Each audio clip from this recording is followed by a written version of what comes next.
Good morning, everyone. I'm Megyn Kelly. It's Friday, August 29th, 2025, and this is your AM update. To sabotage and undermine the president, that should be enough cause to justify their lawful removal.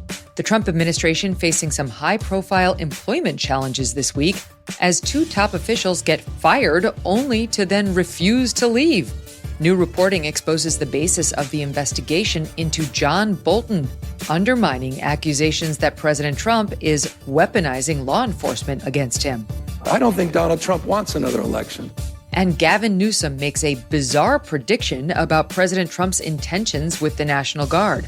All that and more coming up in just a moment on your AM update. Who's really on your side when it comes to your health? Insurance companies? Bureaucrats? Pharmacies that refuse valid prescriptions? Not so much. Too many parts of our healthcare system are working against you, blocking proven treatments, jacking up prices, making you jump through hoops that are unnecessary. This is why I want to tell you about All Family Pharmacy, an independent pharmacy that's on your side, fighting for your medical freedom, making it simple to get the treatments you trust without the insurance runaround. Just order online. A licensed doctor will review your request, and your medication ships straight to your door. It's fast, simple, and secure. Right now, ivermectin and mebendazole are 25% off, starting at just $2 a capsule. And you can save another 10% off with code Megyn10. Choose from over 200 medications: antibiotics, hydroxychloroquine, NAD+, antivirals, and more, all with a prescription included. Go to allfamilypharmacy.com/Megyn and use the code Megyn10 to save today. That's All Family Pharmacy, where your health and your choice matters. Federal Reserve Board of Governors member Lisa Cook on Thursday officially suing the Trump administration over her firing, hiring attorney Abbe Lowell, known for his representation of, among others, Hunter Biden, to represent her. Cook is battling to retain her 14-year appointment at the Federal Reserve, set to expire in 2038. The president on Monday moving to fire Cook over a criminal referral made earlier this month by the nation's top housing finance regulator, Bill Pulte, alleging she committed mortgage fraud, claiming she listed two separate homes as her primary residence, fraudulently securing more favorable loan rates. Cook firing back with a lawsuit against the administration, calling her ouster, quote, unprecedented and illegal, arguing, quote, an unsubstantiated allegation about private mortgage applications submitted by Governor Cook prior to her Senate confirmation does not constitute cause for termination. Notably, she uses that term unsubstantiated, but she does not, in her lawsuit, nor anywhere publicly since the allegation broke, actually deny it. Her lawyer is now asking for a D.C. federal judge to declare her firing was unlawful and that she can remain an active member of the Board of Governors. The first hearing set for 10 a.m. today before a Biden-appointed judge. We spoke with Julie Kelly, reporter for Declassified on Substack, about this case. She says it is the latest example of D.C. courts bending over backwards to rush anti-Trump lawsuits to the front of the line.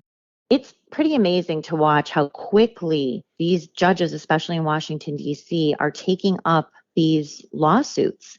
And in many cases, immediately entering temporary restraining orders on behalf of whoever the plaintiff is seeking to be reinstated or not fired or not dismissed. I mean, they are moving with great speed. In fact, so much so that an appellate court judge mocked even the Supreme Court and his other colleagues as this sort of Denny's restaurant atmosphere, that whatever these plaintiffs are looking for, immediately seeking relief from whatever the president and his administration are trying to do, immediately, setting these hearings like this is some sort of national emergency. You set aside real legitimate cases, including criminal cases, so you could take up the latest lawsuit against the president. It's pretty remarkable to see. Cook's lawyers now claim the allegations against her were simply a clerical error, that she accidentally mislabeled one of her homes as a primary residence on an application 4 years ago. Keep in mind, both applications were made within weeks of one another. They argue the real reason for her removal is a policy dispute over the Fed's decision to keep interest rates steady in defiance of President Trump's many public pleas to lower them. As a semi-independent body under the executive branch, the president is not technically allowed to fire employees solely over policy disagreements.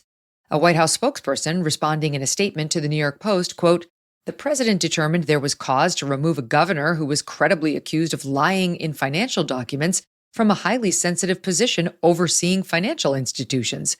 The removal of a governor for cause improves the Federal Reserve Board's accountability and credibility for both the markets and American people." Julie Kelly questioning the very logic of these so-called independent bodies. This is the whole really point. What is an independent agency? There shouldn't be any. There has to be accountability. If you can appoint members to boards like the Federal Reserve, then logic follows that they are under the purview and oversight of the president. So the idea that you just appoint people and then they go willy-nilly and work on their own and do whatever they want, and in many cases work to sabotage and undermine the president and his administration's agenda, that should be enough cause to justify their lawful removal. Kelly noting recent cases over similar terminations involving independent bodies indicate likely success for the Trump administration. We already have recent examples of the Supreme Court even stepping in and saying the president's dismissal of Hampton Dellinger, who was the Biden-appointed Office of Special Counsel. And he was removed. He was fired by the president and personnel director earlier this year. And he fought that firing under the same basis that he had to have cause, that they had to have a reason why. And basically the higher court, Supreme Court, said, no, you don't. This is a position under the direct purview of the president. And so the removal was justified, was lawful, and he finally had to leave that office. So there is some recent case history that will support the president. The Supreme Court also found, however, that the Fed is a uniquely structured quasi-private entity with a distinct historical tradition, which has some doubting that the High Court would do anything to undermine the Fed's independence. If the Trump administration is successful in ousting Cook, it could lead to a fundamental realignment of how the executive branch works, says Kelly. And of course, this will apply to a Democratic president once, a Democrat is elected again. These terms really should not last longer than, say, 2 terms of a president. So in this case, a 14-year staggered term for the members of the Federal Reserve Board. There is no such thing as independent. Is this the fourth branch of government then? All of these independent offices and boards? Then we need to address the entire Constitution if that's the case. There is no such thing as independent bodies of government that have very powerful decision-making authority outside of Congress, outside of the president. So yes, this should be part of a complete overhaul and rethinking the idea that any of these powerful boards and offices, commissions, et cetera, should be independent from presidential authority and oversight. Late last night, Bill Pulte sending a second criminal referral to the DOJ regarding a third Lisa Cook property. Pulte alleging Cook entered into a 15-year mortgage loan on a condo in Cambridge, Massachusetts, representing it as her second home. On later government ethics forums, Cook allegedly represented the property as an investment property, not a second home. There's a difference. Investment properties typically come with higher interest rates than second homes do, as investment homes are considered more risky by lenders. Cook also allegedly represented an Atlanta property as her residence, despite evidence it was used as a rental. A residence would typically result in a lower mortgage rate than a rental property would, and could lead to a lower down payment requirement too. All of this would potentially be fraud, if true. And finally, Cook allegedly declared this year that her property in Ann Arbor, Michigan, was her personal residence, despite information indicating it too is being used as a rental. As of late Thursday, Ms. Cook had not yet responded to the latest allegations. Another employment standoff this week at the CDC. Director Susan Monterez refusing to step down despite HHS Secretary RFKJ's request earlier this week. The New York Times reporting Secretary Kennedy asking Monterez to resign over disagreements in vaccine policy. When she refused, HHS announced Monterez, quote, is no longer director of the CDC. Monterez's attorneys, Mark Zaid and Abby Lowell again, responding in a statement, quote, when CDC Director Susan Monterez refused to rubber stamp unscientific, reckless directives and fired dedicated health experts, she chose protecting the public over serving a political agenda. She will not resign. By Wednesday evening, the White House Personnel Office formally notified Monterez of her termination. Yes, you are fired. Zaid insisting that too was unlawful, writing on social media, quote, as a presidential appointee, Senate-confirmed officer, only the president himself can fire her. Press Secretary Caroline Leavitt on Thursday indicating the White House is committed to firing this woman. Her lawyer's statement made it abundantly clear themselves that she was not aligned with the president's mission to make America healthy again. And the secretary asked her to resign. She said she would, and then she said she wouldn't. So the president fired her, which he has every right to do. A new replacement will be announced by either the president or the secretary very soon. And the president and Secretary Kennedy are committed to restoring trust and transparency and credibility to the CDC. And last night, the administration announcing a top HHS deputy of RFKJ, Jim O'Neill, has been selected to serve as acting CDC director. Amid the fallout, 4 top CDC officials resigning, Chief Medical Officer Dr. Deborah Howery, Dr. Jennifer Layden, who oversaw public health data, Dr. Daniel Jernigan, who oversaw vaccine safety, and Dr. Dimitri Daskalakis, who ran the center overseeing vaccine recommendations. This guy is perhaps the most recognizable of the bunch, rising to national attention under the Biden administration as the deputy coordinator of the White House monkeypox response team, and posing on the cover of HIV Plus magazine in an unbuttoned shirt all the way down, revealing a leather pentagram harness. Just another day in the Biden administration.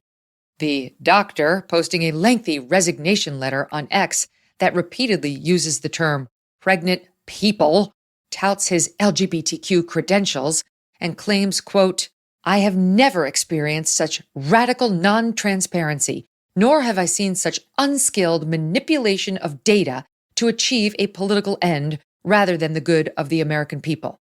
Okay, he's never experienced such radical non-transparency.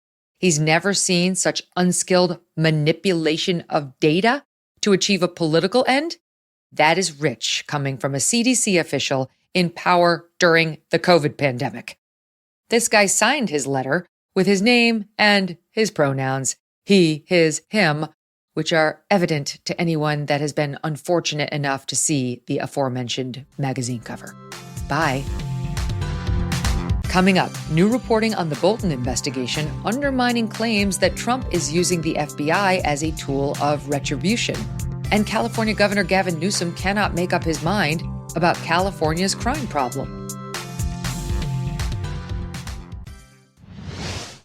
Well, I've been talking a lot about Riverbend Ranch lately because I love their steaks. Riverbend Ranch has taken Black Angus beef to a whole new level. For the last 35 years, Riverbend Ranch has been creating a very elite Angus herd by using ultrasound to select genetically superior cattle with a focus on flavor and tenderness. When you purchase from Riverbend Ranch, you are not only supporting the 64 cowboys and cowgirls and their families who work on the ranch, but you're also supporting over 260 other U.S. ranches and the hundreds of American families who work on them. It's born in the USA. It's raised in the USA. It's processed in the USA. It is aged to perfection for 21 days and shipped directly from the ranch to your home. This is not your average Black Angus beef. So order from riverbendranch.com.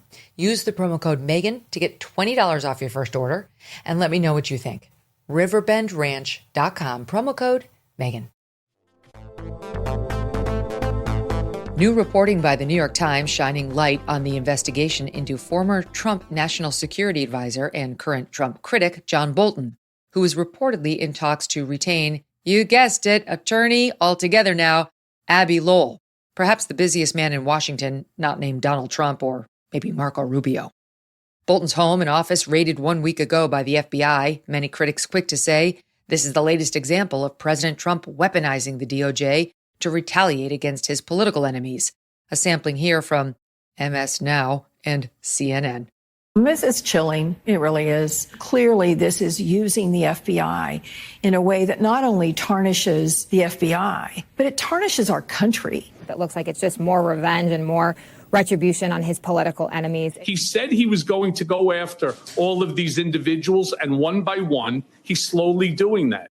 The New York Times reporting the investigation, quote, began to pick up momentum during the Biden administration, when U.S. intelligence officials collected information that appeared to show Bolton had mishandled classified information. The U.S. reportedly gathering info from an adversarial foreign spy agency, including emails with sensitive information that, quote, Mr. Bolton, while still working in the first Trump administration, appeared to have sent to people close to him on an unclassified system.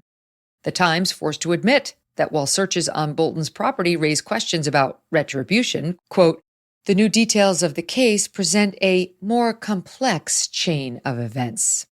The, quote, long-running investigation into Bolton reportedly involves information appearing to come from classified documents he had seen as national security advisor. He allegedly emailed the sensitive information to people close to him as he gathered material for his 2020 memoir, The Room Where It Happened. Bolton, who served under Trump 1.0 from April 2018 through September 2019, previously denied any wrongdoing in the crafting of his memoir. Mr. Bolton is being investigated under the Espionage Act. No charges have yet been filed. California Governor Gavin Newsom struggling to decide whether crime is a problem in his state or not. The governor and likely 2028 Democratic presidential candidate is suing the Trump administration over its federalization of National Guard troops in Los Angeles, arguing the move violates the Posse Comitatus Act, which prohibits the use of the military as domestic law enforcement. The decision on that suit is pending. Governor Newsom is one of the most vocal critics of the Trump administration's use of the National Guard in California and in D.C. Recent reporting indicating the White House is working on plans to potentially broaden the effort across the country, though President Trump says that would be with the cooperation of the respective governors. In a bizarre Politico town hall appearance on Wednesday, Governor Newsom suggesting President Trump's use of the National Guard is far more sinister, that it's actually a pretext to somehow shut down or interfere with the next presidential election. He will send the National Guard. He will send them all across this country, and he will do so through Election Day. You have the largest private police force in the world. When they're done with this, all that funding and that big, beautiful portrayal allows more resources for this private police force that increasingly is showing a tendency not to swear an oath to the Constitution, but to the President of the United States. And he'll be sending them to voting booths and polling places all across this country. I don't think Donald Trump wants another election. And you think he's going to run again? No, who spends $200 million on a ballroom at their home and then leaves the house? This is serious, guys. This is serious. So, the National Guard is being deployed not to fight crime, but as placeholders to somehow keep Trump in office. Got it. Except, less than 24 hours after that town hall appearance, Governor Newsom announcing plans to expand crime suppression operation in his state, though without requesting help from the feds. One reporter questioning the governor on the apparent disconnect in his positions.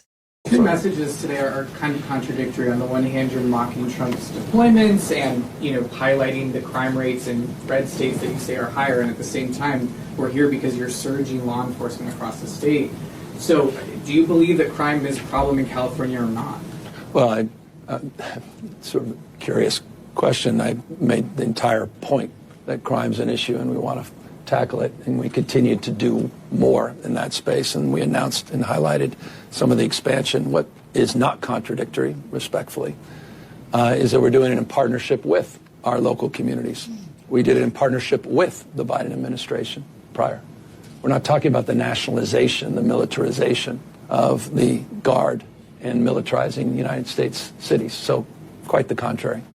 So, crime is a problem that needs more resources. And Trump is providing those resources, but he's not doing it for the right reason, as proven by Gavin Newsom's fever dream?